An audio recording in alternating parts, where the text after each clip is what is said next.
সর্বশেষ আমরা আবার আমাদের বাজিতপুর কৈলাগুড় ঘাটে আসার আগে আমরা দোয়ার মাধ্যমে এরপরে ইনশাআল্লাহ আমরা আমাদের গন্তব্যস্থলে পৌঁছে যাব।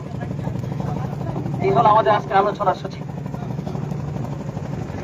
যারা খানা খান নাই, যারা খানা খেয়েছেন অল্প সময় একটু বিশ্রাম নেন, যারা খানা খায় নাই তারা খানা খাওয়ার পরে পরিচিতি আরম্ভ হবে ইনশাআল্লাহ।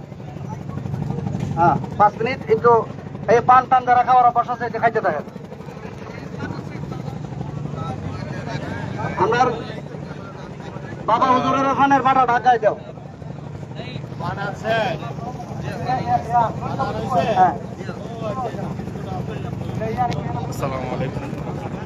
যাক ভাই, আপনার খেদমতের সাথে যারা খান নাই নিচে এসে পড়েন। আমরা আজকে কিশোর বিষয়টা আমরা একটু ব্যক্তিগতভাবে প্রকাশ করছি। পাটলি থেকে যাওয়ার কথা ছিল, গোবাইপুর থেকে আমাদের এক সাথী উনি নেবেন, তাকে কমিশন করে বলে দিচ্ছি। থেকে নৌকা যুগে রওনা দিয়ে এখন অষ্টগ্রামের পথে মিটামন হয়ে নিচে হয়ে আজকে আমাদের এই সফরের অভিজ্ঞতা কেমন এ বিষয়ে তার মতামত ব্যক্ত করবেন আমাদের সকলের প্রিয় শাইখুল হাদিস মুফতি জুবায়ের আহমদ বরবী সাহেব দামাত বরকাতুহু। আসসালামু আলাইকুম ওয়া রাহমাতুল্লাহি ওয়া বারাকাতুহু।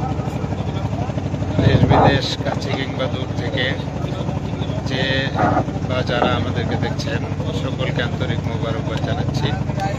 আলহামদুলিল্লাহ, আজকে কিশোরগঞ্জ জেলা ওয়াইজিন পরিষদ এর পক্ষ থেকে আয়োজিত বিশেষ তরবিয়তের সফরে আলহামদুলিল্লাহ আমরা কিশোরগঞ্জের নবীন প্রবীণ এবং বুজুর্গ প্রবীণ ওলামায়ে কেরাম আলহামদুলিল্লাহ সহ আমাদের এক কাফেলা আমরা আমাদের এই কিশোরগঞ্জ জেলা ওয়াইজিন পরিষদের সামনের কার্যক্রমকে কিভাবে বেগমান করতে পারি সেই বিষয়ে তরবিয়তের জন্য আজকের আমাদের এই আয়োজন। আলহামদুলিল্লাহ আমাদের কিশোরগঞ্জের প্রায় শতাধিক আলহামদুলিল্লাহ আলেম দ্বীন আলহামদুলিল্লাহ উপস্থিত হয়েছে। আমরা আসলে কল্পনা করি নাই এত আলেম উপস্থিত হবে।